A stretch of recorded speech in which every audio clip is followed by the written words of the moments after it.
Good morning, everybody. My name is Andy Brown, and welcome to the first episode of Sandcastles. I'm joined here by many learned colleagues to talk about the AI uprising happening both in our technology, in our workplace, and in our society. I'm really looking forward to this detailed discussion amongst intelligent people, all with varied backgrounds, that's going to give us a very nice diversity of opinions coming up. So without any further ado, I will hand over to Marina to introduce herself. Hi, Andy. Thanks. Appreciate being here. Looking forward to the conversation. My name is Marina Carreker. I run a boutique advisory practice that is focused on helping business leaders navigate AI adoption more confidently. Before doing this, I was the president of a venture-backed AI startup. And in that role, one of my biggest takeaways was that businesses really want to adopt AI. They are willing to invest, but they are struggling mightily to figure out actually how to do that. The desire is there, but it's actually pretty tricky to operationalize. So my focus is helping business leaders figure out both strategically and tactically how to get over those hurdles that are standing in the way of adoption and get meaningful uptake and impact in the business. Very good. Morning, John. How are things out in California today? I'm sure they're great, but Arizona's even better. That's a great answer. So to introduce myself, with John Metz, I started my career designing clustered file systems a long time ago. Retired from a 30-year career in technology investment banking, where I focused mostly on communications infrastructure and cybersecurity. And now I'm a partner at Saints Capital, which was the pioneer in the secondary venture capital space, focusing on the tech industry. And I'm proudly the survivor of the dot-com bubble and about 3 or 4 recessions along the way, and I've seen a lot in technology.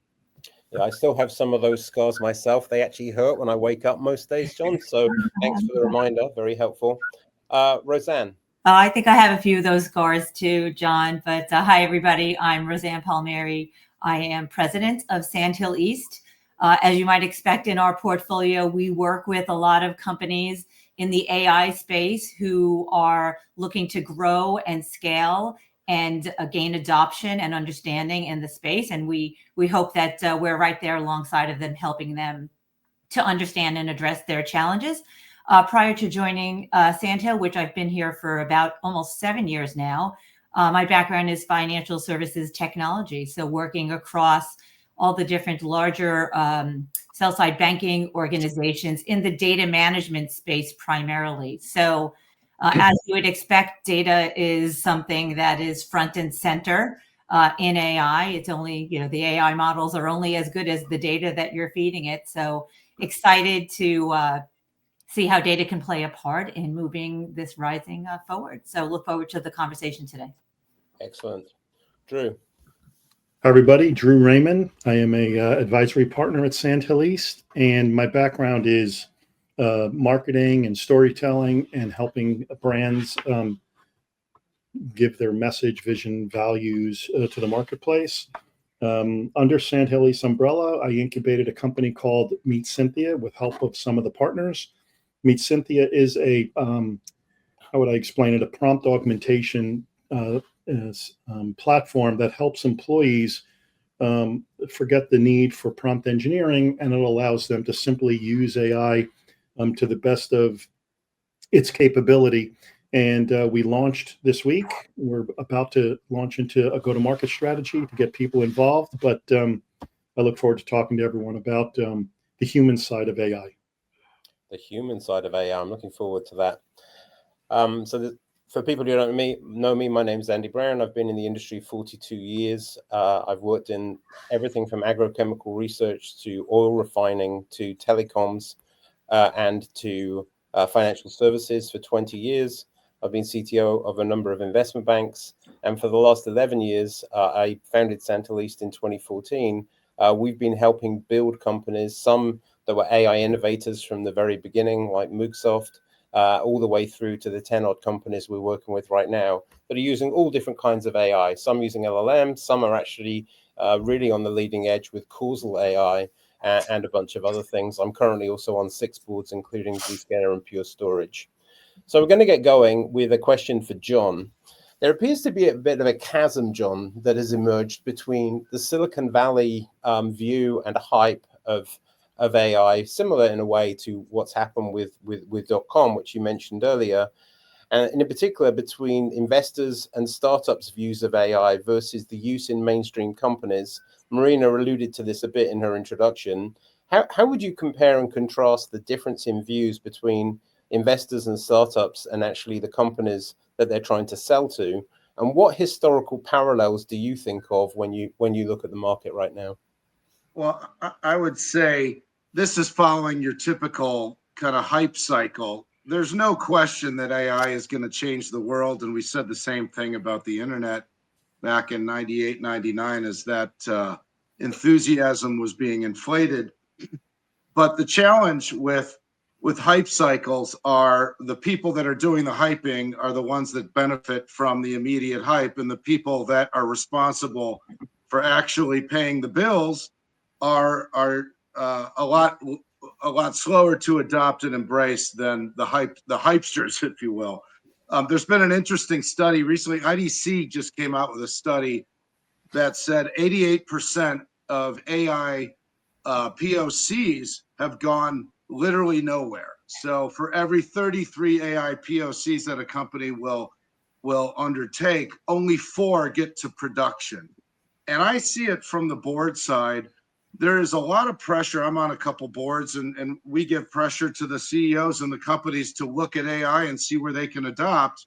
The challenge is the edicts are coming from people who don't understand AI, to CEOs who don't understand AI, to companies that don't know how to deploy AI. So a challenge that we've come across is that there's a mandate to look from the company side, how can this impact your business? But the ability to deploy and the understanding of how to deploy is not there yet. So like in a typical hype cycle, there's a lot of enthusiasm from the people that are doing the marketing and in charge of the technologies. But for the people that are writing the checks, they don't understand yet. The infrastructure isn't there to deploy it. The people on the IT side aren't qualified to understand how to deploy. And the challenge we see, whether it be from valuations of these companies to the actual where the rubber hits the road, the number of deployed AI use cases just is not there to justify the hype in the near term. So I will stand in the front of the line saying AI is going to change the world, but I will wave that flag saying we are way ahead of the reality on the street. And whether it be at the board level, which I see, or at the fundamental budgetary level, where I talked about this AI POC situation, we are well ahead of reality. And it's, in my mind, I lived right through it in the internet bubble. It is quite similar to what we saw there, the hype cycle involved with all the enthusiasm relative to the realities. And we can talk about analogies or disparities all day long, but there is some commonality between those two areas. And that would be, in a nutshell, my observation. Yeah, I mean, I actually was at BT when we did the Janet project, which joined Janet and ARPANET to create the internet, and that was in 1992. And by 98, things were really starting to roll, and by 99, obviously, that's when there were companies IPOing with business plans and no viable path to even execute, let alone become profitable. So I think the time to realization of internet value was probably between 10 and 20 years. And I think that's something that's sanguine for people to think about. Obviously, it's going to be much quicker this time because the communication problem is already solved. The mobile problem is already solved, and so on. So I think there's a path to adoption that's much faster than that 10 to 20 years. But we also have to be realistic about companies' willingness and ability to join the revolution. And maybe Drew, maybe you could chat about a bit what you're seeing in terms of enterprises you talk to and what kind of things they're thinking about. Yeah, thanks. So there's a saying that execution is cheap and that ideas are everything. Um, Things are happening so quickly, things are changing so fast. I looked at my LinkedIn post today, my LinkedIn stream today, and stats are coming out like AI models are doubling their capability every 7 months. So, what I'm noticing is that there's a world where employees will not be able to keep up, and I'm here to represent the human side of this equation. And agentic AI is a big movement, and I understand how important it is, but I don't think any enterprise should go into this game thinking about strictly replacing employees. I think um, training employees is difficult. I know, Marina, you deal with that every day, so I know it's such a challenge, but it's a moving target. Models are evolving way too fast.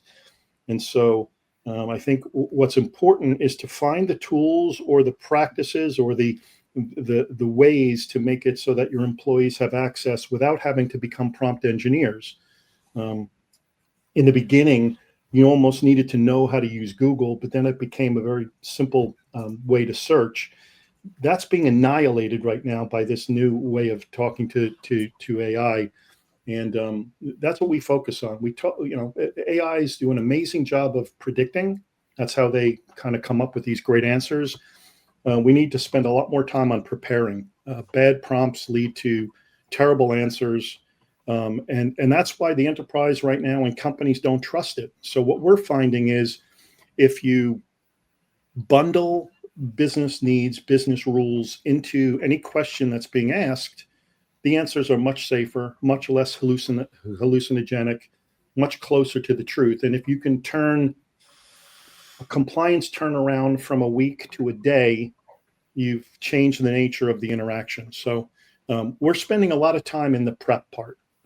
That's what this business that we've launched does, which is what can we give to the machine that will ground it, the grounding exercise, and make the answers better, because the enterprise will never fully embrace this technology until they can be assured that language isn't harmful and that responses aren't dangerous. So safety and accuracy are paramount, and that's kind of what we're working on today.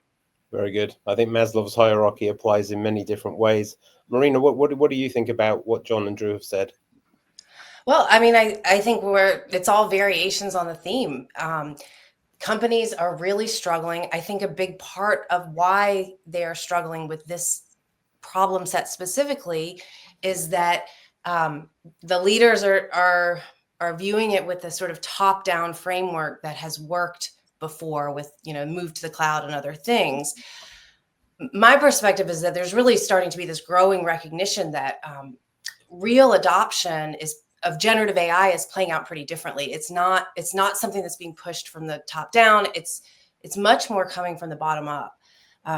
When you talk to leaders, the number one question they say is, how should I use AI in my business? What are the best use cases for my company? And it's turning out that that's a really nuanced question. And it depends on every business's objectives and business needs. It depends on their data availability. It depends on their risk tolerance. I think that's why you're seeing so many of the failed POCs that John just mentioned. The pattern that's starting to emerge with the companies that are doing well with adoption is that they're recognizing that the people who are best suited to spotting these great use cases are actually much lower in the organization. They are the ones who are close to the repetitive workflows that are begging to be automated. They are the ones feeling the pain of the manual processes where AI can actually optimize it. In my experience working with companies, as soon as these employees lower down in the organization see and understand what generative AI is good at, they can start to spot all sorts of really good places to put it to work, and that's where the good use cases bubble up. And I can share some anecdotes of that if that's. Yeah, we'll talk more about that in a bit. I think one thing maybe for the audience to understand is that AI can work in terms of outcome, which is autonomous tractor, go plow fields 3, 4, and 5 today. It can work in terms of role. So you could have a compliance worker, for example, that did adverse media screening, replaced by an AI worker or an agent that's doing the same thing, all the way through to AI augmenting the human and helping the human do the task that we just talked about that needed to be automated. And if you think about all the way back to Mechanical Turk, I mean, Mechanical Turk was a very basic way of starting to do automation. And Roseann, maybe, in all of those cases, the underlying data that's needed to understand what fields 3, 5, and 7 actually are and where they are, and all the way through to what the context that the knowledge worker is trying to solve for requires access to data embedded in backend systems. Maybe you could just talk a bit about how hard it is for data people to start to open up the backend systems in a controlled way for AI to use. For sure. I think that, the problems of today with data and AI are rooted in the problems of years ago when people were trying to access data, but it just needs to be faster, stronger, and better understood. So I think the most important thing for certainly what we see when we deal with our clients, data preparation is as important as any of the other things that we've just talked about in terms of success of POCs or outcomes. You need to take a breath and be organized about where the data is. And that's always the case, but with AI and the need to access so much data, so much volume, and in such a quick manner, the organization, the indexing, the cataloging, a really understanding of your data landscape is critical. Because there's so much of it, data collection and sourcing has just exploded. So the need to get that data onboarded, get it automated get it onboarded and automated and have it accessed is critical. But really understanding where it all is equally critical. That's always been the case, but today there's so much of it that for any of these organizations to truly have success, you need to be focused on what data you need, who needs to access it, who can access it. So governance becomes a very big part of that equation as well. So like the concept that I'm getting from what you said is a meta model, a data dictionary, and very clear roles and entitlements, both for the AI or for the agent, as well as for the people. And then for the people using the AI, that security layer essentially is transposed across the workflow. Is that a fair summary? For sure. There's one other thing that I would add. I know if our colleague Chris was able to join us today, he would certainly, and being on the board of AtScale, we see this all the time. Contextualization of the data is extremely important, given the volume of sources and the just sheer need for all this content. Understanding the relationship between the data, having this semantic layer is a critical part of being able to access the right data and having it be meaningful to impact your outcomes. So I would add that to your summary. Very good. Okay, we'll start with Marina this time. What are the common themes that we've seen or that you've seen from companies who are succeeding in AI adoption? So the 4% that John talked about, in your experience working directly with C-levels in the companies that your consulting company works with, what have you seen that succeeds? You're muted, Marina. Apologies. Thanks, Andy. A lot of it comes back to what I was mentioning about leaders being willing to trust that they can't drive this from the top down, and that they've got to, as uncomfortable and challenging as this technology is, for all the reasons that we've heard about, from Roseann just now and for many other reasons, the companies who are succeeding are the ones who are figuring out how to get the enterprise guardrails in place, put these tools into people's hands, and just see what happens. And that takes a lot of trust. And again, I think that's different from other technology waves that have played out. I'll give one anecdote that I think is really helpful in illustrating this. I was working with a large real estate development company, and they totally leaned into this grassroots approach. The CEO basically said, I got no idea what AI can do for us, but let's just put it in people's hands and see what happens. So they put together a pilot of folks that they wanted to train on AI and just let them use it. In this pilot cohort, they included a security guard. This company has about 300 security guards and maintenance workers in their workforce.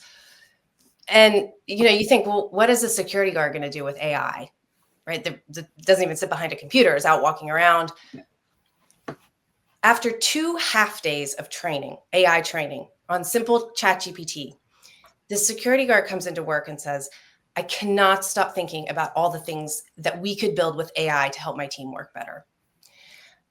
At 1 a.m. on Saturday, I had this great idea. And it's that we struggle with this challenge around our fire alarm panels. They're really hard to use. There's a lot of variation. And our security guards, it takes them years to figure out how to interact with these complex security panel systems. So what he did was he downloaded the 300-page instruction manual from the manufacturer's website. He trained a custom GPT on it. He collected institutional knowledge from the most experienced custodians and security guards at that company, trained the custom GPT on that institutional knowledge.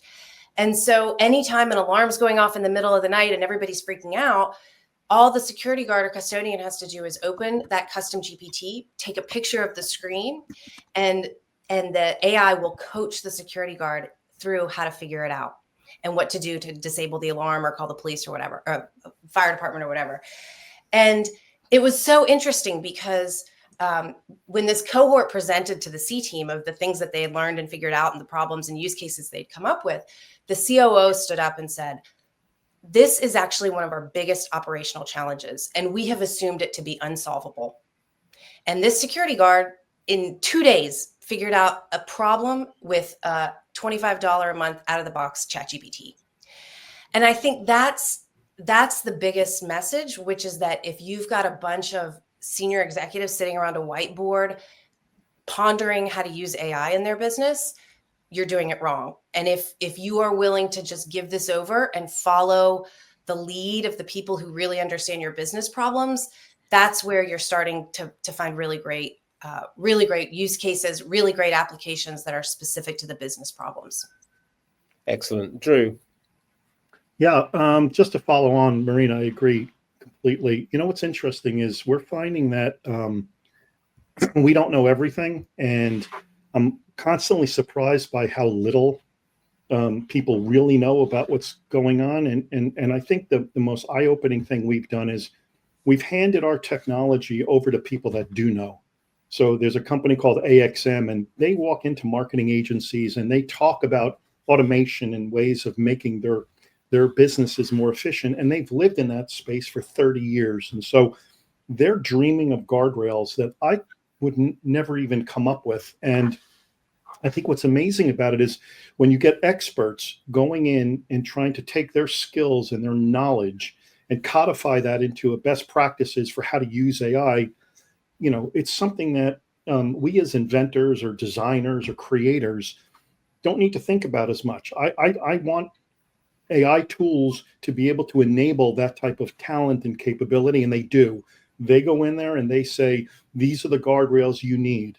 It's just like, if I walked into a legal firm, I may not know everything they need, but I know there's somebody that does. I want to get my hands on that person and say, what's it going to take to make the business and the stakeholders of the business sleep at night? And they know very well. They can get right to the source of that problem, which I can't. And they can say, we need to protect this, this, and this. When I know that, I can go build the guardrails to do that. And that's kind of what Marina is saying here. It's critical that people that know provide solutions for people that are seeking information. Very good. We've had a couple of questions come in, John, and the essence of the questions are that the security aspects of AI are critical. Specifically, I'm going to read this one out. The discussion on bridging the chasm between Silicon Valley and global enterprises is crucial, especially as AI technologies like DeepSeek and Quasi redefine data readiness and security protocols. Our insights on ensuring security and entitlements are sacrosanct will be invaluable for operators who are navigating this landscape. So we've got the situation that, John, you laid out at the beginning, which is, that CEOs are under pressure to deploy AI. At the same time, there are hundreds of companies attacking companies that look like they're good targets to try and get them to use their technology. But given that you and I work together in a Swiss bank and we know a lot about security, how do you think about security in the enabling use case? Because we started this section talking about where AI can be successful. What do you think people need to think about from a security perspective as they go into their AI journey to make sure that security is essentially an ingredient in a successful outcome, rather than being either a barrier to success or, even worse, AI becomes the cause of a leak? Well, I think the first thing, it's a big concern. The first thing that people have to appreciate and understand is you can't slap an AI application onto an existing security platform and call it an AI-enabled protection mechanism. We have seen over and over new entrants that have purposely built their architectures around specific security use cases and security needs supplant entrenched incumbents because they have specifically targeted the security concerns around that particular workload or use case. So for an incumbent to say, oh, I've added some features and now I'm AI-enabled security platform is just not realistic. I think there has to be new approaches to appreciate and understand the new risks that have now been created by virtue of adopting a large language model into your enterprise, adopting a broad data pool for AI enablement, and to customize a security strategy around that, as opposed to saying, oh, I'm a Palo Alto shop and they just added an AI application, so now I'm protected for my AI workloads. It doesn't work that way. So to really appreciate and embrace a security strategy, you have to look at your specific use case in deploying AI and make sure that your security strategy has been purpose-built for your environment, and not just assume you're protected by your incumbent provider. Totally agree. I'm actually in the process of writing V2 of the book, Cybersecurity for Board Members, right now. And one of the things we're looking at is the intersection of AI policy with information security policy. Too often in the world, actually, both in information technology and in information security, there's far too little time spent on information, and everyone focuses on technology and security rather than the actual information you're trying to protect. And that's super, super important. I think, Roseann, you've spent your entire career both building information platforms and protecting them. Just thinking about the questions from the audience and your view as an ex-chief data officer on Wall Street and the person that ran the platform on Bloomberg, how do you think about the protection side of this? This is especially true at Bloomberg and data vendors in general. But I think, if we think about procuring the data and all the processes that sit around that, which really haven't necessarily changed all that much, I think that procurement process needs to be augmented to ensure entitlement and governance around any AI processes as well. So I think it needs to be pushed way upstream to ensure that those questions are being asked and processes are being addressed first. So it's not an afterthought anymore. It needs to be part of that forethought when you're looking to source and onboard data. Yeah, I think, to go back to John's analogy for a second, with the internet, you think about how search engines were able to bring together the data across the internet and the licensing and intellectual property side of that. There's something very similar here around everything from, songs to books to any copyrighted or patented material in the use of AI that I think will have to be figured out legally. I would add as well, that's from bringing outside data in, but Yes. There's internal content and, proprietary data and derived data and all of that needs to have a life and an entitled process as well. So that's the afterthought of, I've done something with this information. I've now created unique content, something somewhat proprietary. I just don't want that, going all over either the organization or leaking outside the organization. So there's very much an operating system component to that data entitlement that needs to be part of the internal processes as well. Yeah, and I mean, in the businesses you and I have worked in, information barriers between the business, like research and banking, John, for example, are as important as the interface between the inside and the outside as well. Very good. We're going to move on to a slightly different topic now and talk about something close to home for me, because I have a freshman at Penn State at the moment, and just watching the way that young people learn and the way they use AI both in class and offline with the work that they have to do, it's become clear to me that the old adage that technology isn't technology if it existed when you grew up is 100% true. And for them, it's just an easier way of doing things. So one thing I think that would be really interesting to understand is, maybe Marina, you start this time. When you look at the way graduates think about the world and the way enterprises think about the world, it seems to me there's a big impedance mismatch between the expectations of a graduate coming into the workforce and what the workforce can provide. And in many enterprises, for example, ChatGPT itself is blocked by the proxy. So why don't you talk to that and tell us what you've seen in your consulting and how you feel about that too? Yeah, I mean, I think it's a great question, Andy, and it's one that's sort of almost upon us. I think we're not quite there yet, but we all have to be realistic about the fact that there is a sort of a generation of AI natives that are in college and grad school right now, and they are using AI for everything. I'll share two anecdotes. One, I heard about a major university that did an experiment where they decided to monitor their network for one random hour in the afternoon just to see how often the LLMs were getting pinged. They had 108,000 network computers on the network, and in that 1 hour, 50,000 of them pinged one of the major LLMs. And that was actually a year ago. And so you can imagine adoption has only gotten greater since then. So it's really pervasive in colleges. I was speaking with a young woman who's in her second year at Stanford Business School. And you can imagine Stanford is basically like an R&D lab for these AI companies. They've got brand ambassadors. I think it's like, when I was in college and they were trying to get, everywhere you went, somebody was trying to get you to sign up for a credit card. Like now they're trying to get these students to sign up for AI tools to drive adoption. And so I'm talking to this woman, and I said, "Are you using AI in your studies?" Like such an old lady question. And she paused, and she said, sort of like mystified, she said, "I use AI every day, in every class, on every assignment."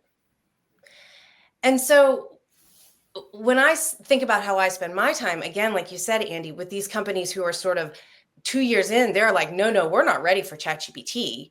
And then you've got this group of people entering the workforce that really doesn't, I think it might be accurate to say, won't know how to think and solve problems and write and do all these things without AI. I think there's going to be a really interesting clash that we haven't quite figured out yet, because they're going to show up ready to use this tool set in a really robust way. The organizations aren't going to be ready for it. That's going to cause a lot of challenges.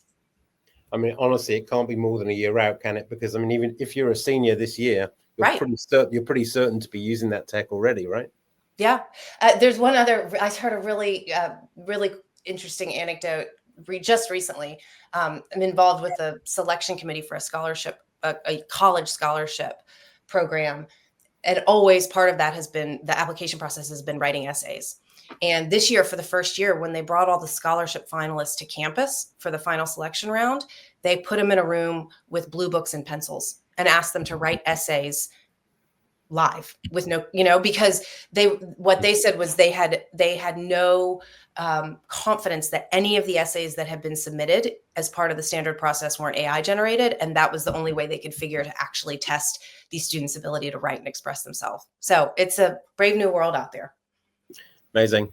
And anyone else have feedback on this kind of clash between the centennial community coming into the workforce and the attitude and policies of the workforce? I just want to mention one thing. I'm a little afraid of this whole thing, to be honest. Like I see articles come out all the time. One last month, two of them. One is Salesforce says that more than 50% of the workforce is using AI, whether you like it or not. And the second one is I saw and this is frightening for students and people that are going to be looking for jobs, even in AI. If you're training on computer sciences and software engineering, it is now a bell curve. Like literally, these kids coming out of school are going to struggle as AI just devours these roles, and it's happening everywhere in almost every level. I don't think there's any way of stopping that, but it's kind of frightening. But yeah, it's good that the kids are not afraid of AI. It's like back in the day with computers, and the parents didn't understand it, the kids lived it, and so it changed everything. It's going to be the same exact thing. You have to have AI skills when you graduate college, or you're lost. But we need to prepare businesses in the same way that kids are being prepared, and that's by using it, getting comfortable with it, and then finding the opportunities for productivity gains. That's the only way you're going to stay relevant, and it's kind of scary right now. Yeah, I agree. It's very similar. When I started programming way back when, it was before object-oriented programming or code libraries existed. So the analogy to me is direct. When I would do 100 lines of code, it was writing 100 lines of code. The advent of object-oriented programming, you could cut and paste a code library of maybe 80 of those 100 lines and focus on the lines that were unique and mattered. And you know what? That didn't destroy programming. It did destroy the ability to be a programmer if you didn't know and embrace object-oriented programming, but it didn't destroy the profession. So it's very similar in my mind to that analogy. You have to embrace AI if you want to be a programmer, if you want to be in many of these vocations. It's not going to replace your job, but if you don't embrace it, it will replace your job. Yeah, 100% agree. I think that democratization of anything, even product management, product ownership, prototyping, whatever it is going to be an outcome regardless. But what that does, honestly, is it lets more people create and innovate. So I think there's a clear opportunity to embed or wrap many of the things that people currently do with AI in a way that's beneficial both to them and to their employer and to their personal life, by the way, too, because automating things that are boring and not fun actually gives you more time to do things that are fun and are not boring. So yeah, my prayer, Andy, is that's how it trickles out. I'm an old man here compared to the group here, but I will say that I was in marketing, and I watched people at linotype machines where lead dropped, and that's how they printed books. I watched it happening with these 7 or 10 guys in a printing factory, and I came in with this stupid, photographic typesetter, and that was it. All 7 guys were gone within 2 weeks. They thought, well, maybe we can retrain them, and they couldn't, right? And so my prayer is, but it did spur an industry now of people like me that understood the digital aspect of it, and so there were more jobs. My prayer is that that's what happens. That it may because everyone's so hell bent on replacing employees that it may replace employees, but that there's so much momentum behind the value that it also creates an industry around hiring many more people. That would be the dream. I think Marina's earlier point is super important here, and that is that, in an industry like finance, which, at least 3 of us come from, you have been given the cost targets before the implementation of the thing that's supposed to achieve the cost target. So for example, labor arbitrage, you were told downsize your teams, start hiring people offshore, and you'll be able to get a different blended cost per employee for the same work. And it sounds great when somebody who's essentially, a finance person is telling you that. But when you come to implement it, of course, you find out that there are massive differences between time zone, between understanding of the written word, and so on and so forth. And I think that the intelligent way to implement AI is, first of all, on use cases that have already proved successful somewhere else. Like if one of your competitors has already deployed something that works, that's a no-brainer. As an ex-CTO of a finance company, I'd be all over that. Oh, hey, Goldman Sachs just did this. Guess what? That means we can probably do it too, because they got through their security, their compliance, and their legal, and so on and so forth. So I think Marina, maybe as a recovering attorney, you could give us a legal point of view on how a lawyer thinks about this. And when you engage with companies and the chief legal officer is part of the team that you're engaged with, how do they come at this? Well, Andy, you noticed in my bio, I didn't say I was a lawyer, so you've really outed me. But yes, I spent a lot. I spent the first. You said recovering at least. I mean, recovering, yes, I'm a recovering attorney, and I did spend the first 15 years of my career as an attorney, technology attorney. I did a lot of work around data privacy when GDPR was coming out. So, understanding the risk management of this is a huge challenge for companies, and you're asking a lot of attorneys who don't feel particularly comfortable with AI or understand it, or are unable to confidently keep pace with how fast things are changing. You just have a lot of very nervous people right now, and I think that's for very good reason. One of the things I think that is a helpful framework is we know that these tools are nascent. We know that they're imperfect. We know that they're changing very quickly. And so there is the part of it that there's the risk management side of trying to make the tools work right. That's a pretty steep challenge right now, given everything that's going on and how quickly things are changing.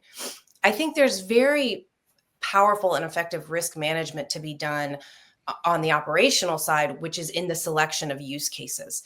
And so as companies are trying to figure out what should I do and where should I do it, they often want to like swing for the fences and do something that would really, really make an impact in their core business. I think finding places where you can experiment with this technology and get your arms around it that are lower risk is hugely helpful in getting people comfortable, right? So marketing, content creation, there's always going to be somebody, or there should be somebody looking at that. And if the AI gets your marketing content brainstorming wrong, like, it's not going to hurt your business that much.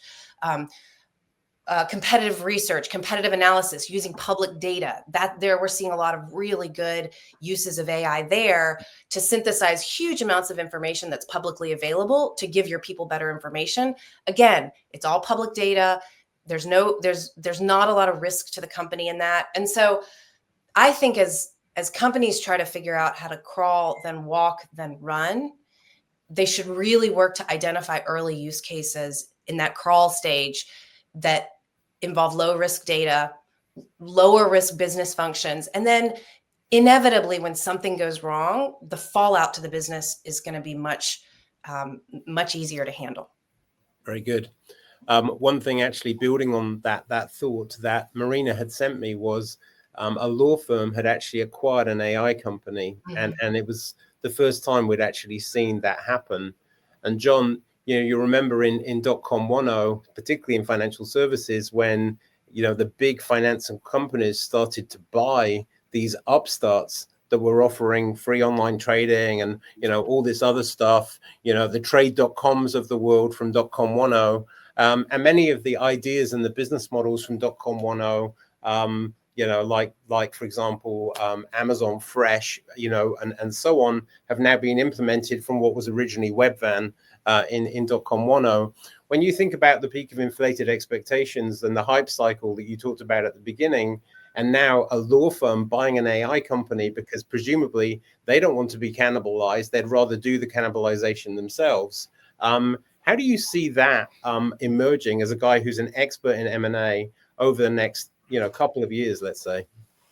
Well, I certainly think a key will be understanding how to deploy an AI application that will generate immediate ROI. So the biggest problem we have right now, as I talked about, is too many POCs being driven by people that demand AI adoption without knowing how to do it. So the ability to deploy applications that people want and will generate immediate ROI is sacrosanct. And I think for providers, acquiring, hiring, or developing the expertise to identify those applications that can pass muster with end users is absolutely critical. So, I can't comment on the legal side and why they did that, but if I'm if I'm an AI, if I'm an IT provider, I will want to acquire or gain expertise about how to deploy ROI generating capabilities and features, because that's the only thing customers are going to buy. Everybody and their mother can deploy an AI technology right now that will be adopted in a POC. That's really easy. We've talked about that. Who's going to pay for that? That's the high hurdle right now that not a lot of IT providers have been able to figure out. As we know very well, the people that have minted money are the picks and shovels vendors, and NVIDIA is the Cisco of today. I would argue OpenAI is the Sun Solaris of today. That's the AI operating system. Well, NVIDIA is the Cisco, it's the infrastructure provider. Well, that doesn't really answer the question of, is AI being adopted? We don't know yet. Well, we do know it's not being broadly adopted. The picks and shovels guys are the ones making money, not the providers of end market applications. So I think you're going to see more and more M&A targeted around building that expertise about how to actually drive end uses that will pass muster with a very demanding ROI requirement of the end user. Andy, as you know, certainly being on boards, the bar's never been higher to require immediate ROI or tangible ROI to be able to sell an IT service. Absolutely. I mean, the word accretive has to appear on every proposal that shows up in front of a board these days. So totally agree with that. I think also, though, that the analogy of the dot-com boom followed by bust, followed by renaissance of those companies, I think is a very, very good analogy to think about. And I think the use of AI, as you say, has to be targeted towards use cases that are actually meaningful. One thing I always think is there's a big difference between a technology person making a decision and a business making a decision. When you're doing M&A, the business is making the decision. So a legal business decided to buy an AI company to change the way they do business. And whether they'll succeed or fail obviously depends on how good they are at integration and how good the thesis was for the original piece of M&A. But I do think there are many, many opportunities to inject AI into current business models and transform them. Something that Phil T said actually when we presented at ONA a couple of years ago was that every company founded since 2017 can essentially be disrupted by an AI disruption. And the question is, do you want to let that happen to you, or do you want to do something about it? So it seems to me like that's the challenge for many traditional companies that haven't thought about yet how they're going to take this technology and innovate with it and potentially change their business models. So maybe we'll move on because we're getting a little bit short on time. We've got 10 minutes left. People say the AI drama doesn't matter, but is DeepSeek or Quasi the Sputnik moment, a la P. Mark A, otherwise known as Mark Andreessen? So what do we think about that? Maybe starting with Drew. It goes back to hype versus reality. I think that the launch of an LLM, when OpenAI decided to launch, that was the Sputnik moment. And you're seeing the ripples of that. So how that manifests itself into business and how we start to use it, how we train others to use it, undecided. And it's a daily kind of challenge. But the moment you start playing with the LLM, I think everything in your world changes. There's a cognitive shift that it happened to me. I remember when the internet was available to everybody, I spent my requisite 10,000 hours, and that's what caused me to start digital agencies as opposed to graphic design firms. And I think you're seeing the same thing here, obviously. So yeah, I do believe it's a Sputnik moment. I do believe everything is changing and will change. But I think the ramifications of this new technology are going to be deeper and broader than the invention of fire in the wheel. I think it could lead to universal basic income. I don't know where it's going, but it is absolutely bigger than a shot over the bow. It is a Sputnik moment. Very good. And I think, some of the things we've seen even this morning be announced around people failing to close on data center leases that they had said they were previously going to close on could be said to be an impact of that Sputnik moment with regard to the cost of a DeepSeek or Quasi versus the cost of doing it the other way, the previous way. Maybe Roseann, what do you see happening around that? Do you see that companies are allergic to, scared of DeepSeek and Quasi? I've certainly seen that myself in financial services versus maybe a more traditional provider like OpenAI. And any other commentary maybe around data there as That was well. interesting. I'm going to provide an old lady moment now, Marina, as well. But, I remember, and I tell my kids this and they laugh at me, I remember working at Morgan Stanley when there was no email, right? How did we? Glorious thing that must have been. I know. And, the communication skills that we needed to function in an organization way back in the day are completely different than the way we communicate now. And I think that has had an unbelievable impact on how we talk to each other, how we communicate to each other, sometimes how we don't communicate to each other. So there were times when the way that we did things was just completely upended and everything that we thought was possible or not possible changed. And I kind of think we're at this point now, right?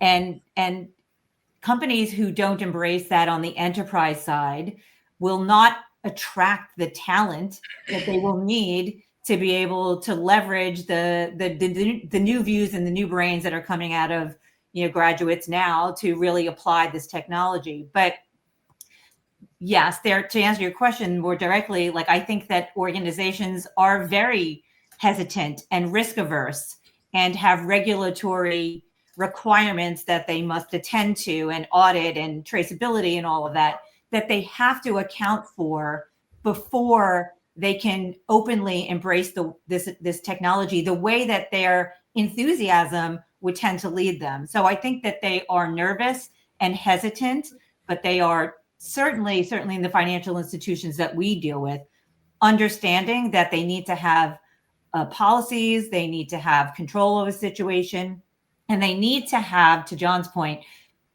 successful use cases and ROI that is measurable so that they can start getting, their legs underneath them and have some credibility and success to try and take a next step.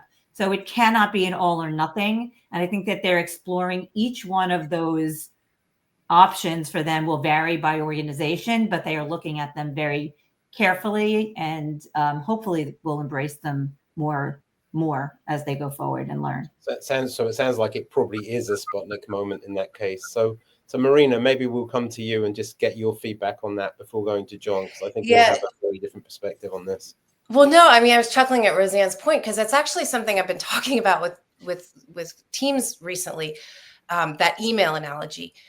When I graduated from law school and started practicing law in 2008, there were still partners at the law firm that didn't use email, and they never learned to use email. And so their assistant would print out print an email out, put it on their desk. They would write an answer. The assistant would take it back, type it in. They never adopted it. But you can be sure that when law firms hire new associates, they're not sitting through an email training. And at some point, my children started emailing me. I don't know when, I don't know how they learned to use email, but it is simply part of the way they exist and communicate. And it's so natural that no one ever said to them, this is the difference between CC and BCC, right? I think we are in that moment right now. And I think 5 years from now, we will laugh about the time when, people would get into a conference room to learn how to use ChatGPT or to, what is Claude and what should I use it for? I think that's all coming. We're just in this moment where it's so new that we're all sort of like printing out the emails and writing, writing our messages and handing them to somebody to send back because it hasn't yet permeated. But I think, right now everything is hidden behind these chatbot interfaces, but the time is coming where it's just going to be part and parcel of all the software we use, all the tools we use, the way we do brainstorming, the way we do group projects. It's just, we're in this moment of transition. We are all, we're all the old law partners printing out our emails and handwriting on them right now. I don't know how long this awkward phase of learning is going to last. I think it very much depends. We're seeing like I said, we're seeing the fast adopters in colleges. We're seeing the slow spots, and eventually everybody's going to have to get on board and figure it out. But we're at a difficult moment right now. I hope to be called by my grandchildren at least an AI adopter. I'll never be an AI native, but the children that are 18 are AI natives. Goodness knows what my grandkids are going to be, but we'll figure that out along the way. I want to give John a minute or so, and then we'll just do a quick roundup at the end. But I'd like to give you a minute, John, on that point of the Sputnik moment with regard to Quasi and DeepSeek, and specifically with regard to the massive amounts of compute resource that have been bought in what we would call layer 1, 2, and 3, and whether, in fact, the cost of all of that compute resource can be justified now on the basis of a completely different approach to using it. Yeah, I mean, to me, it is both OpenAI and DeepSeek were both Sputnik moments. For DeepSeek, I think it was the Sputnik moment of, holy crap, are we ahead of ourselves? It reminds me of the dark fiber build out of 1998 to 2000, where people said, we'll build it and they will come. It's the same thing right now. I believe absolutely it opened people's eyes, particularly the large web cloud guys, saying, is this the right path? I think we've been in a prisoner's dilemma where Microsoft says, we're building to the moon because we want to lead the AI world. Well, guess what? Google's saying the same thing. They're all spending hundreds of billions of dollars. The end market for demand is not big enough. Each of these players is building out, assuming they're going to be the winner. So they have to build out to the size of the pie. Well, if 5 people are building to the size of one pie, guess what? There isn't 5 pies of demand. So that's the prisoner's dilemma, I believe, of build out. We are way ahead of ourselves on infrastructure build out. I don't think the adoption will be quick enough to soak that up. And I believe you're starting to see real cracks in the dam. The CoreWeave IPO is sucking wind right now. They literally, NVIDIA today just announced they're going to be the anchor order for CoreWeave's IPO at 20% below where their filing was. Well, guess what? NVIDIA is the biggest supplier of CoreWeave. It's starting to smell a little bit. And I think the infrastructure build out has gone way ahead of realistic demand. And that's been driven by this prisoner's dilemma issue of the large cloud guys. They each think they're going to be the winner. So they're each building to what they think the pie size is. Well, there aren't 5 pies. So there's going to be a lot of overcapacity. Just so you know, the 2025 version of that is we choose to go to Mars, by the way. But we won't go there right now. We're gonna have a final word from everybody, starting with Roseann. Okay, so this has been a great dialogue, and I really enjoyed participating with all of you. I think, we are at a transition moment. It is going to happen. We have to figure out a way to get it done. And I think between the companies we work with that are offering technology and the clients that we're working with on adopting it, everybody's mindset is let's figure this out. And I think I'm excited to be along for that ride. So very good, Drew. Everybody. It's a conspiracy theory maybe, but this is this underlying current of enterprises thinking they should approach AI with replacing employees, and that may be the trickle-down effect. But I think a healthier, more humanistic way of approaching it is to make their people better, and then seek opportunities to automate mundane rote tasks, and then elevate their people to excellence. And I think it'll make them feel better and sleep at night, and it'll make for a better world. And I hope that's the direction we go. Awesome. Marina? Yeah, I'll just say I was at a board dinner. There were 15 directors from public companies, and every single one of them said, we are so behind on AI. And I think it's interesting that it almost feels like that's a unanimous position. There are a few, there's a small cohort of leaders, and everybody else just feels like, oh my gosh, this is getting away from us. And I think the reality is adoption is hard. It's complicated. We're all going to be in it for a while, and just sort of figuring out how to put one foot in front of the other is where everybody is right now, for the most part. John? History has always suggested that human adoption will not track technology development. So I believe AI is going to change the world, but it's not going to be at the pace anyone believes. And I believe we're facing a curve that we've faced before. We're going to get past it, and AI will change the world, but it's not going to be at the pace that people think. 100% agree. I think adoption is driven by the buyer, not the seller, and that's where things end up. And I'm left with one dilemma from today's call personally, and that is, are hypesters the same as hipsters? We'll leave that for the audience to figure out. We'll leave that for the audience to figure out. Thank you very much for joining the first Sandcastles podcast. We really enjoyed doing this, and I hope you enjoyed watching it. Thanks again. Bye. Thanks, Andy.